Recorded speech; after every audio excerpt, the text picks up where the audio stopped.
Tujuan video ini adalah untuk menganalisis bagaimana sila kedua diimplementasikan dalam kehidupan sehari-hari dan tantangan apa saja yang muncul, terutama dari banjir yang dahsyat melanda Sumatera di akhir November 2025,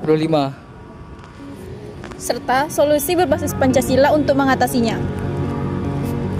Kita akan bahas contoh nyata agar diskusi ini relevan bagi semua. Pada diskusi kelompok kita kali ini, kita akan membahas tentang implementasi dan tantangan nilai-nilai Pancasila di era globalisasi, yang mana khusus pada sila kedua yaitu kemanusiaan yang adil dan beradab. Di era globalisasi yang penuh arus informasi, budaya asing dan perubahan iklim yang cepat, nilai kemanusiaan ini menjadi fondasi utama untuk menjaga persatuan bangsa. Nah, sila kedua Pancasila mengajarkan kemanusiaan yang adil dan beradab melalui prinsip saling menghargai hak asasi manusia, seperti gotong royong dan keadilan sosial tanpa diskriminasi. Di era globalisasi, implementasinya terwujud dalam solidaritas nasional saat menghadapi krisis bencana seperti banjir dan longsor yang melanda Aceh, Sumatera Utara, dan Sumatera Barat.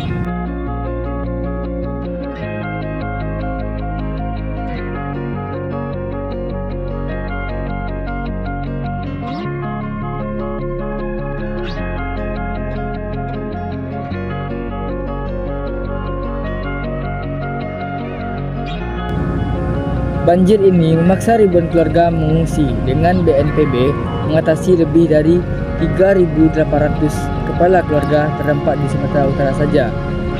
Dengan mewujudkan urgensi sikap beradab seperti bantuan kemanusiaan cepat dari pemerintah dan relawan.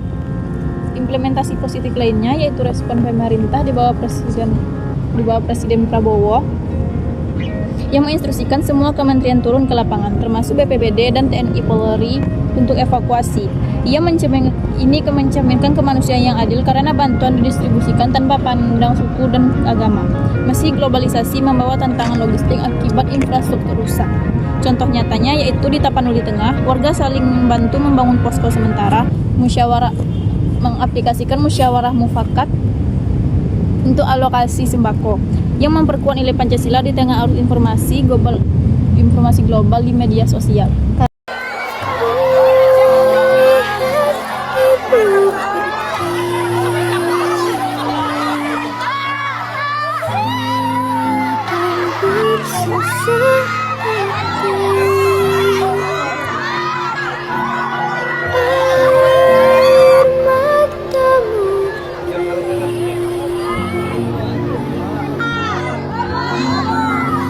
Kalau menurut kamu apa saja tantangan yang dihadapi?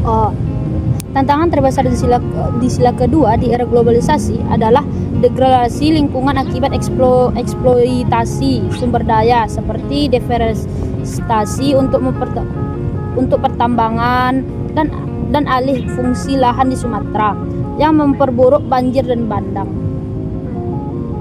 Individualisme global dan ujaran kebencian online menghambat solidaritas, misalnya tuduhan politisasi, bantuan di media sosial, melemahkan gotong royong, sementara akses listrik dan komunikasi putus di Sibolga membuat warga terisolasi, melanggar prinsip keadilan kemanusiaan. Tantangan lain ketidakmerataan bantuan akibat infrastruktur rusak, ratusan rumah hancur, dan pengaruh budaya konsumtif global yang mengabaikan pelestarian alam, sehingga banjir seperti di Pariaman yang pertama kali terjadi setelah 40 tahun jadi pelajaran pahit tentang ketidakadilan ekologis.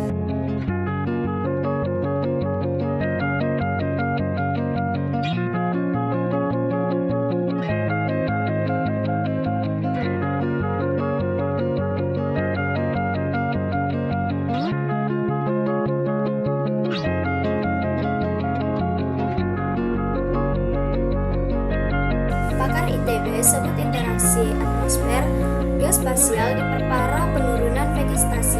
Menuntut kita terapkan sila kedua untuk cegah eksploitasi tak beretika demi keadilan antar generasi.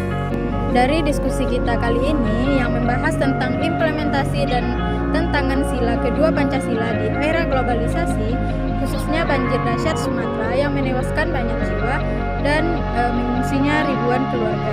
Dapat kita refleksikan, kemanusiaan yang adil dan beradab adalah benteng utama relawan degradasi, lingkungan, individualisme global, dan ketidakadilan sosial. Banjir ini ujian nyata, deforestasi, hujan ekstrim, siklon senyar, tapi Pancasila ajarkan gotong royong untuk evakuasi dan bantuan merata. Respon Presiden Prabowo dan relawan TNI menunjukkan solidaritas nasional, tapi kita harus jaga dengan pendidikan lingkungan sejak dini.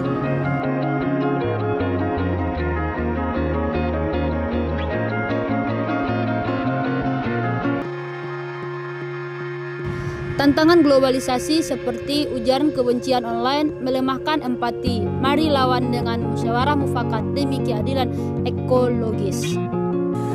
Pesan moral dari kami, amalkan sila kedua setiap hari, tolong korban banjir sekarang, tanam pohon untuk anak cucu, jadikan Pancasila panduan agar globalisasi bawa kemakmuran beradab. Terima kasih atas perhatiannya. Mari bersatu wujudkan kemanusiaan yang adil dan beradab.